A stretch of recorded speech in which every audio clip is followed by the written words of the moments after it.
the show is about anal play, and I am here with a lovely young couple. Their names are Sarah and Dave.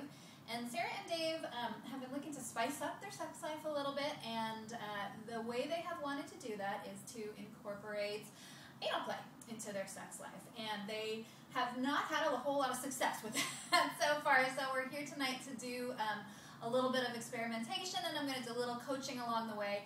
Sometimes things like this are really just sort of practical nuts and bolts information that a lot of people just don't really know and wouldn't know how to learn about. So I'm going to help these guys tonight figure out how to get going with the anal play. So what we want to start with tonight, we're on our way as we speak to a sex toy store. This is one of my favorite sex toy stores in the city. It's a very safe and positive feeling place. Some places can get a little bit sketchy, but most places, this one in particular, is very helpful and friendly, and the folks that work there are going to do everything they can to make the experience positive. So what we're going to be looking for in the store is a couple of things.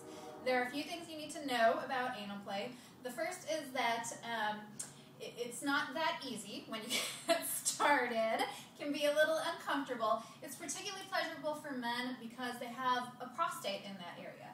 And so that's a sensitive and erogenous area and can bring men a lot of pleasure. For women, we don't have that going on, so it's a little bit different, but a lot of women find that they really enjoy it once they are comfortable with it and once their bodies have sort of adapted to it. So what you need to do when you're working on anal play is you need to open up the area. You need to stretch things and loosen things up a little bit. I know it sounds a little crazy, but it's not quite as crazy as it sounds. One way to do that would be to use fingers. I always recommend that people start with fingers.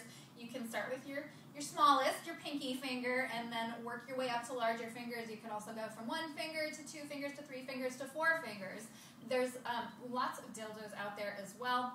They're all different shapes and sizes, and some people find it helpful to buy sort of a variety pack, so to speak, of dildos so that they can start with a smaller size and work their way up and stretch out and loosen up the area so that it gets a little bit more comfortable.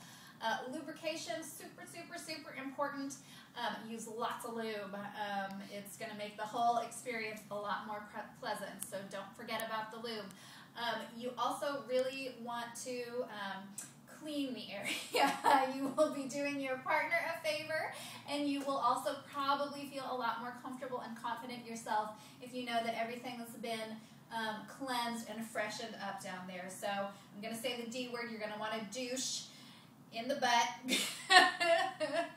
And it's going to feel a little bit funny, but that's the way you want to go to make sure that everything feels sort of tidied up down there.